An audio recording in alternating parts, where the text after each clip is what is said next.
Hi students, welcome to STC education. जैसे कि हमारा चैप्टर कौन सा चल रहा है, इंटीग्रेशन। और लास्ट वीडियो में हम प्रॉब्लम सम करके हैं। आज भी हम प्रॉब्लम सम ही करेंगे क्योंकि थोड़े डीप में है इसकी वजह से। ओके, तो अभी हमारे पास क्वेश्चन नंबर 44 है, तो देखो उसकी मीनिंग समझो। देखो हमारे पास क्वेश्चन नंबर 44 है, क्या मिला हुआ है, the marginal cost of production in rupees. हमें मार्जिनल कॉस्ट फंक्शन दिया हुआ है रुपीस में, और ये फंक्शन दिया हुआ मार्जिनल कॉस्ट, ठीक है, ये हमें दिया गया है। Where x denotes the number of units, means x क्या शो कर रहा है, नंबर ऑफ यूनिट्स, भाई कितने यूनिट आप मैन्युफैक्चर कर रहे हो वो शो कर रहा है, number of units. Find the total cost of producing 100 units. बोल रहा है हमें कॉस्ट फाइंड करो प्रोड्यूसिंग 100 यूनिट्स। भाई 100 यूनिट्स बनाए तो उसका खर्चा कितना होगा वो आपको बताना है। तो मैंने आपको बताया था डायरेक्ट 0 to 100, ठीक है ना। तो उसी तरह ही करेंगे हम, डायरेक्ट मिल जाएगा 100 यूनिट का खर्चा मिल जाएगा।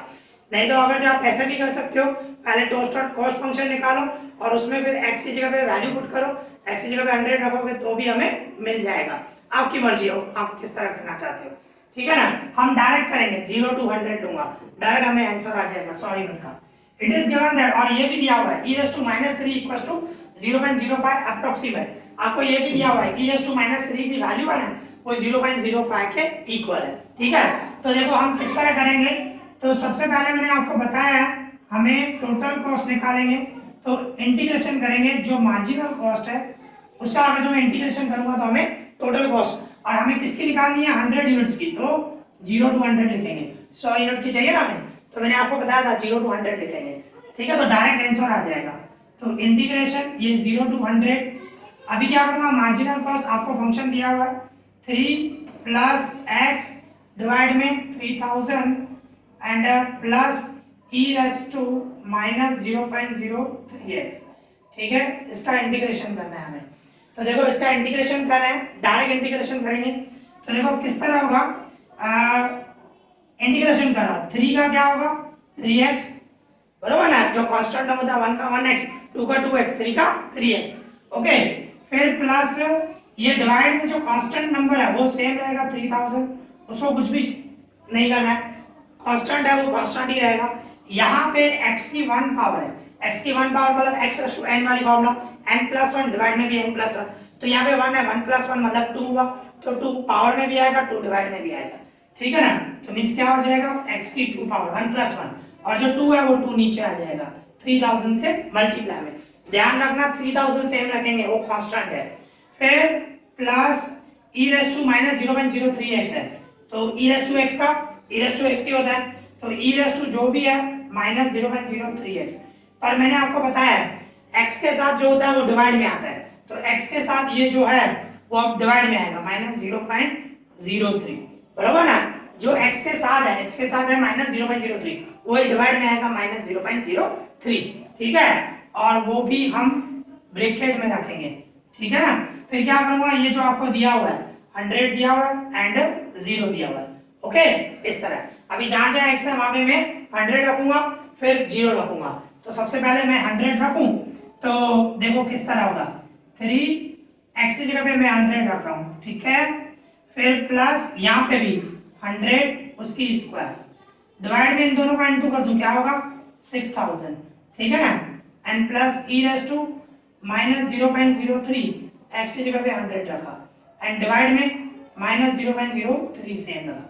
क्या किया, देखो मैं रिपीट कर रहा हूं, ये 3 सेम x की जगह पे 100 रखा, प्लस सेम x की जगह पे 100 रखा 100 की स्क्वायर, और 2 को मैंने 3000 से मल्टीप्लाई कर दिया 6000, plus same e−0.03 same x की जगह पे 100 रखा, डिवाइड में भी सेम रखा, ओके। ब्रैकेट में रखेंगे इसको, और बीच में आएगा माइनस, फिर जहां जहां x है वहां पे 0 रखेंगे, तो इस तरह होगा 3x की जगह पे 0 प्लस यहाँ पे 0 की स्क्वायर डिवाइड में 6000, फिर प्लस e−0.03 x की जगह पे 0 डिवाइड में -0.03, ओके। देखो मैंने क्या किया, बीच में माइनस रखा पहले, फिर यहाँ पे x की जगह पे 0 रखा, 3 सेम x की जगह पे 0, फिर यहाँ पे भी 0 रखा, 0 की स्क्वायर डिवाइड में 6000, फिर प्लस से e−0.03 x की जगह पे 0 रखा, एंड ये -0.03 सेम, ओके। सिंपल है, पहले जहां जहां x है वहां पे 100 रखा, फिर जहां जहां x है 0 रखा। अभी इसको हमें सॉल्व करना है, तो देखो किस तरह सॉल्व करोगे। 3 को 100 से मल्टीप्लाई करूं तो क्या होगा 300, ठीक है। फिर प्लस 100 की स्क्वायर 10,000, 100 की स्क्वायर 10,000 एंड डिवाइड में 6,000, ओके। और दूसरी बात, इसको प्लस है इसको माइनस है, प्लस माइनस आगे माइनस रख देता हूं, ठीक है। और ऊपर क्या है e रेस टू -3 हो जाएगा। भाई 0.03 को मैं 100 से मल्टीप्लाई करूं तो -3 होगा ना, माइनस साइन सेम रखी। 0.03 को मैंने 100 से इंटू किया तो 3 हो जाएगा, तो -3 हो गया। और डिवाइड में 0.03, मैंने इसकी जो माइनस है आगे माइनस रख दिया, ध्यान रखना आगे रख दी प्लस माइनस माइनस, इसको फिर से माइनस मत देना, ठीक है। तो ये हो गया आपका, मैं सॉल्व करके रखा, फिर बीच में माइनस, ठीक है। फिर क्या होगा देखो, फिर देखो क्या होगा, ये 0, 3 को 0 से मल्टीप्लाई किया 0, प्लस 0 की स्क्वायर 0, 0 किसी से डिवाइड करो 0, फिर प्लस e की 0 पावर 0.03 को 0 से मल्टीप्लाई करो तो क्या होगा e की 0 पावर एंड डिवाइड में ये सेम रख रहा हूं -0.03। देखो ये क्या किया मैंने, 3 को 0 से इंटू किया 0, फिर क्या किया 0 की स्क्वायर 0, 0 को 6,000 से डिवाइड करूंगा 0, फिर क्या किया प्लस e रेज़ टू -0.03 को 0 से इंटू किया तो e की 0 पावर एंड डिवाइड में सेम रखा। e की 0 पावर क्यों रखा, क्योंकि e की 0 पावर 1 होता है, बराबर ना, मैंने आपको बताया किसी की भी 0 पावर हो तो वो 1 होता है, तो इसकी वजह से ये 1 होगा, 1 अपॉन -0.03 बचेगा, ठीक है। तो ये ध्यान रखना है आपको। फिर आपको कैलसी चलाना, ये 300 से, ठीक है, प्लस 10,000 को मैं 6,000 से डिवाइड करूं, ठीक है, मींस 10,000 डिवाइडेड 6,000 करूं मैं तो क्या आया 1.67 आया, 1.67। और e रेज़ टू -3 आपको क्वेश्चन में दिया हुआ है, e raise to -3 equals to क्या है 0.05, 0.05, ठीक है ना, 0.05 एंड डिवाइड में 0.03। क्या किया, फिर से रिपीट कर रहा हूं, मैंने 300 सेम रखा, प्लस 10,000 को 6,000 से डिवाइड किया तो 1.67, माइनस e रेज़ टू -3 की जगह पे रखा मैंने 0.05 एंड डिवाइड में 0.03, ओके। फिर क्या रखूंगा माइनस, अभी ये 0 0 लिखने की जरूरत नहीं है और आंसर माइनस में आएगा क्योंकि इसको प्लस है इसको माइनस है, माइनस एंड डिवाइड में क्या होगा, यहाँ पे ऊपर e की 0 पावर मतलब 1 एंड डिवाइड में 0.03, ठीक है ना, मैंने ऐसे रखा 0.03 जो है वही, और सिर्फ माइनस आगे लेके आया, प्लस माइनस माइनस आगे लेके आया, ठीक है। अभी इसको सॉल्व करेंगे, मैं इसको सॉल्व करूं तो क्या होगा, ये 300 से प्लस ये 1.67 से, अभी इसको मैं सॉल्व करूं 0.05 डिवाइडेड 0.03 डिवाइड करूं तो इसका भी आंसर आया 1.67, ठीक है। फिर क्या होगा, ये माइनस माइनस प्लस हो जाएगा, यहाँ तो ब्रैकेट बाद में सॉल्व कर दें, चलो मींस ब्रैकेट बाद में ओपन कर दें, ये सेम रखा -0.03 ये सेम रखा, ओके। अभी देखो 1.67 और 1.67 कट जाएगा, एक प्लस में एक माइनस में, तो इक्वल्स टू में क्या होगा, ये 300 से अभी ब्रैकेट ओपन कर रहे हैं, फिर ये माइनस माइनस प्लस होगा, ठीक है, माइनस माइनस प्लस कर दिया, minus minus plus and 1 divide 0.03 आया।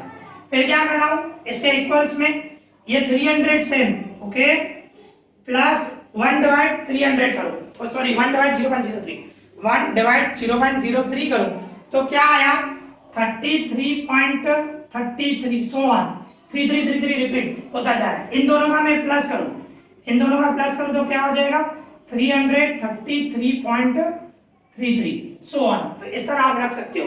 तो 100 यूनिट बनाने का आपका खर्चा कितना हुआ 333.33, ओके, इस तरह हुआ। तो यहाँ पे हमारा ये सम क्वेश्चन नंबर 44 कंप्लीट हो गया, इजी। अभी इसी तरह हमारे पास क्वेश्चन नंबर 45 है, तो उसकी मीनिंग समझे। देखो क्वेश्चन नंबर 45, देखो क्या मिला हुआ है, if the marginal cost function दिया हुआ है, मींस ये marginal cost function is given by, ये मार्जिनल कॉस्ट फंक्शन दिया हुआ है एंड द फिक्स्ड कॉस्ट, आपको फिक्स्ड कॉस्ट दिया हुआ है। तो मैंने आपको बताया फिक्स्ड कॉस्ट मिला होता है तो क्या होता है भाई, एक यूनिट आप बनाओ या नहीं बनाओ तो फिक्स ही खर्चा होने वाला है, ठीक है ना। इसमें से जैसे हम टोटल कॉस्ट फंक्शन निकालते हैं तो फिक्स्ड कॉस्ट हमें 4 रुपीज दी हुई है। फिर क्या होता है, फाइंड द एवरेज कॉस्ट, हमें एवरेज कॉस्ट फाइंड करनी है फॉर 8 यूनिट्स ऑफ आउटपुट, मतलब x जो है 8 यूनिट्स है तो उसकी एवरेज कॉस्ट क्या हुई। तो एवरेज कॉस्ट क्या होता है भाई, आप जितने यूनिट्स मींस टोटल कॉस्ट को एक्स से डिवाइड करो तो आपको एवरेज कॉस्ट मिल जाएगी। ओके, फिर एक्स की जगह पे मैं 8 पुट करूंगा। देखो किस तरह होगा मैं बता रहा हूं आपको। सबसे पहले हम टोटल कॉस्ट फाइंड करेंगे, ठीक है ना, उसके बाद एवरेज कॉस्ट आएगी।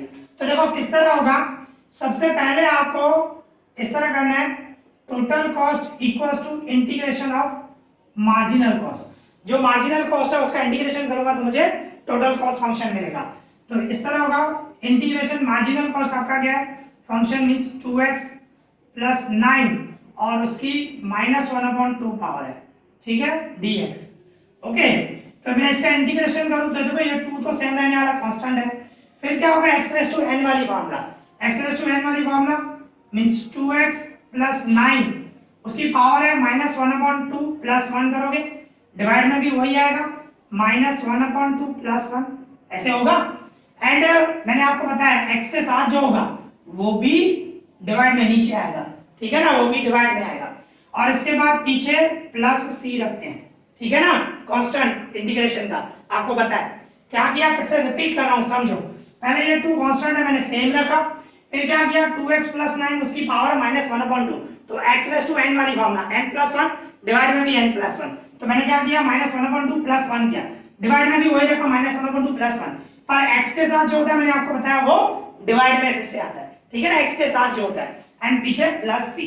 अब इसको हम सॉल्व करें तो देखो सॉल्व करूं मैं तो क्या हो जाएगा, देखो ये 2 सेम एंड 2x प्लस 9 इसकी पावर क्या होगी 2, इसको मैं सॉल्व करूं रफ पे -1/2 प्लस 1, तो ये -1 2 1 जा 2 डिवाइड में 2, इसको सॉल्व करूंगा 2 में से 1 क्या 1/2 प्लस में आ जाएगा, ठीक है ना। तो मैंने इसको सॉल्व किया तो क्या आया, सॉल्व किया तो क्या आया 1/2, तो मैं यहाँ पे 1/2 रखूंगा, डिवाइड में ये 2 सेम, इसको भी सॉल्व करूंगा तो 1/2 आएगा एंड पीछे प्लस c।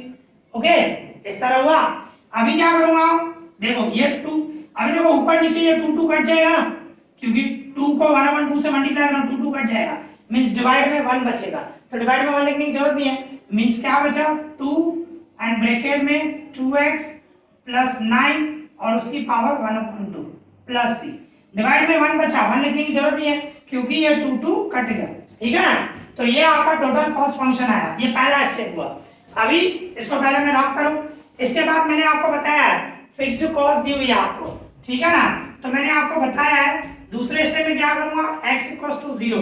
x = 0 का मतलब आप कुछ भी मैन्युफैक्चर नहीं कर रहे हो, नहीं बना रहे हो, अभी नहीं बना रहे तो भी फिक्स्ड जो एक्सपेंस है वो तो रहने वाला है, ठीक है ना। तो अगर जो एक भी यूनिट नहीं बना रहे हो तो आपकी टोटल कॉस्ट क्या होगी 4 रुपीज दी हुई है ना, जो फिक्स्ड कॉस्ट वही टोटल कॉस्ट होगी ना, ठीक है ना। अगर जो एक भी यूनिट आप नहीं बनाओ तो टोटल कॉस्ट क्या रहने वाली है 4 रुपीज। तो इसमें क्या करूंगा मैं, इसमें वैल्यू पुट करूंगा, ये टोटल कॉस्ट ही है आपको, तो मैं टोटल कॉस्ट की जगह में क्या रखूंगा 4। ओके, 4 इक्वल्स टू में ये इक्वल्स टू में 2 x की जगह पे 0 रखा प्लस 9 एंड उसकी 1/2 पावर प्लस c।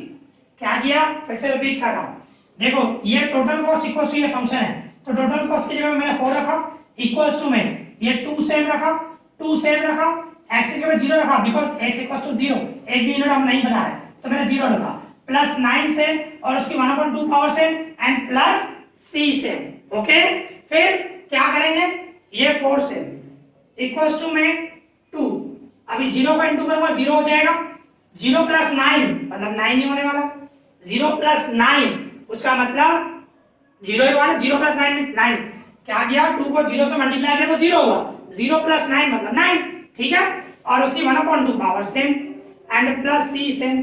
फिर क्या करूंगा, अभी आप देखो 9 की 1/2 पावर है, 1/2 पावर का मतलब होता है 9 का रूट, 9 का रूट 3 होता है, तो डायरेक्ट आप 3 भी लिख सकते हो, पर अभी देखो मैं दूसरे मेथड से भी सॉल्व कर रहा हूँ।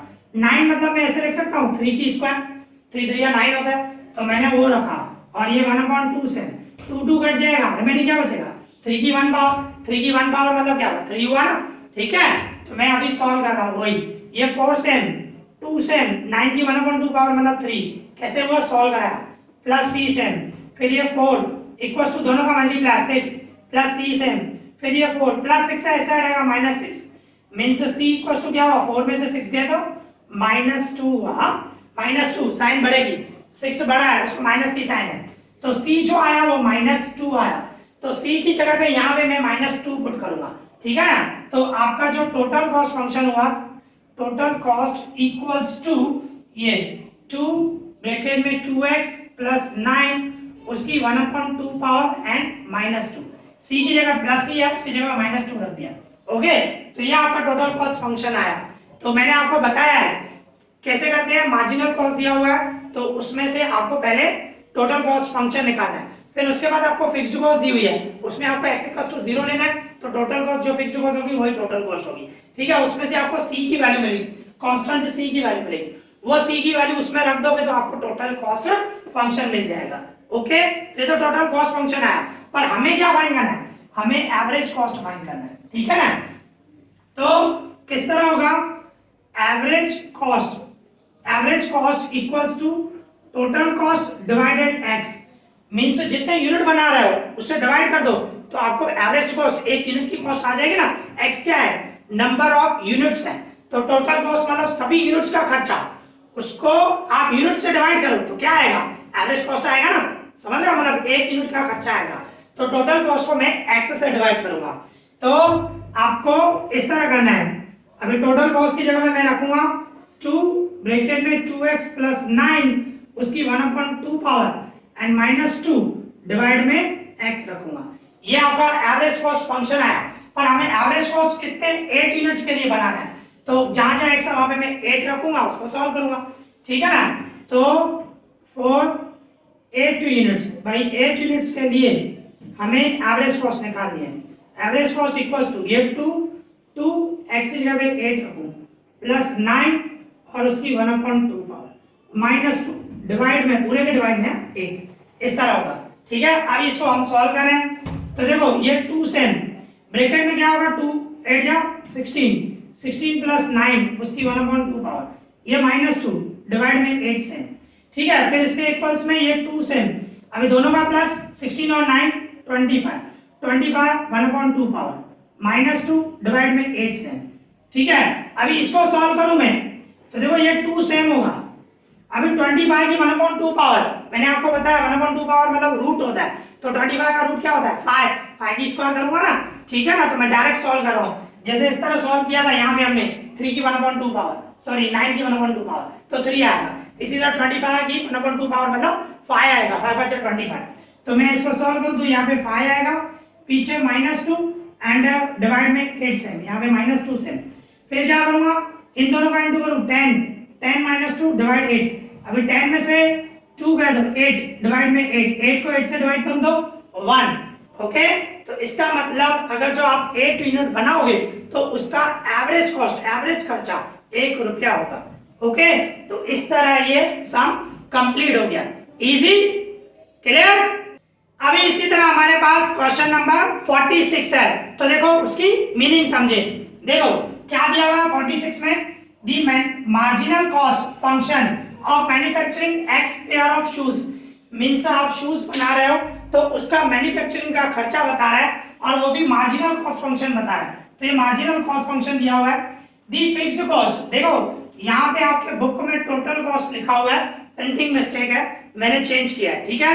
तो यहाँ पे फिक्स्ड कॉस्ट आएगा, टोटल कॉस्ट नहीं, fixed cost of producing a pair of shoes, भाई शूज का जो आप पेयर बना रहे हो उसका जो फिक्स्ड कॉस्ट है इज ₹120। यहाँ पे भी आपकी प्रिंटिंग मिस्टेक है, बुक में, आपके बुक में 129 लिखा हुआ है, 129 नहीं 120 आएगा, ओके, प्रिंटिंग मिस्टेक है, करेक्शन कर देना, एक फिक्स्ड कॉस्ट आएगा, दूसरा 120 आएगा, ठीक है। फिर क्या बता रहा है, find the total and average cost function, तो हमें दोनों फाइंड करने हैं, टोटल फंक्शन भी फाइंड करना है एंड एवरेज कॉस्ट फंक्शन भी हमें फाइंड करना है, दोनों फाइंड करना बिल्कुल इजी है। टोटल कॉस्ट फंक्शन तो आप जैसे फाइंड करते हो वैसे ही भाई करते हो ना आप, जैसे इससे पहले वाले सम में भी हम करके हैं, ठीक है। और दूसरा एवरेज कॉस्ट क्या करोगे, जो टोटल कॉस्ट आएगा उसको x से डिवाइड कर देना, अभी अभी मैंने इसके पहले वाले सम में ही आपको समझाया, ठीक है ना। तो देखो अभी कर रहे हैं हम, देखो किस तरह होगा, सबसे पहले आपको टोटल कॉस्ट है, ठीक है, means total cost equals to marginal cost का इंटीग्रेशन करेंगे, ठीक है ना। मार्जिनल कॉस्ट आपका क्या आया, मींस क्या मिला हुआ है आपको, 6 + 10x - 6x², ये आपको दिया है, ठीक है ना। सिंपल है, मैंने total cost equals to integration of marginal cost, तो मार्जिनल कॉस्ट आपको ये दिया गया।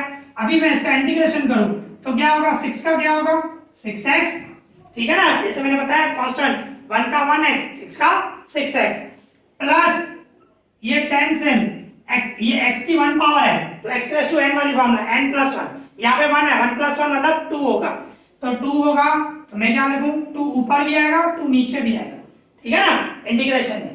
फिर -6, यहाँ पे 2 पावर है, 2 पावर है तो 2 प्लस 1, 2 प्लस 1 मतलब क्या होगा 3, डिवाइड में भी वही 3 होगा, ठीक है, और पीछे प्लस c, ठीक है ना।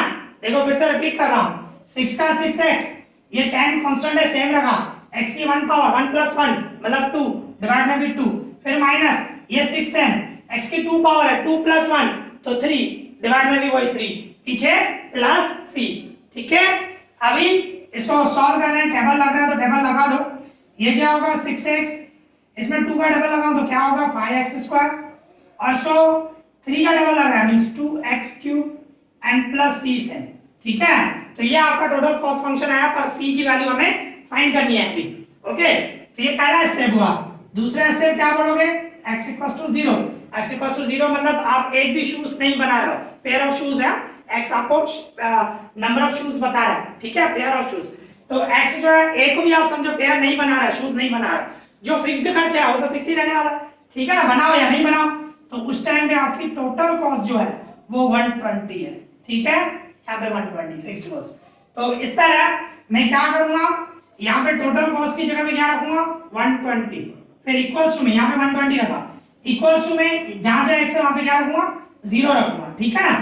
तो 6x की जगह पे 0, फिर प्लस 5x की जगह पे 0 की स्क्वायर, फिर 2x की जगह पे 0 उसकी 3 पावर प्लस c, ठीक है, सिंपल है। देखो रिपीट कर रहा हूं, टोटल कॉस्ट की जगह पे मैंने 120 रखा, इक्वल्स टू में ये 6 सेम x की जगह पे 0 रखा, प्लस 5 सेम x की जगह पे 0 रखा, -2 सेम x की जगह पे 0 रखा, प्लस c सेम, ओके, इस तरह किया। अभी इसको सॉल्व करूं मैं तो देखो क्या होगा, ये 120 से 0 किसी से इंटू करो 0, 0 की स्क्वायर 0, 0 किसी से इंटू करो 0, 0 की क्यूब 0, 0 किसी से इंटू करो 0, ठीक है ना, 0 का 0 ही होता है। तो कहने का मतलब 0 0 लिखने की जरूरत नहीं, c इक्वल्स टू क्या होगा, c इक्वल्स टू आपका आया 120, ठीक है। तो आपका जो टोटल कॉस्ट फंक्शन हुआ, मतलब total cost function equals to ये सेम रहेगा 6x plus 5x square minus 2x cube and plus 120, सिर्फ c की जगह मैंने 120 रखा, बाकी पूरा सेम।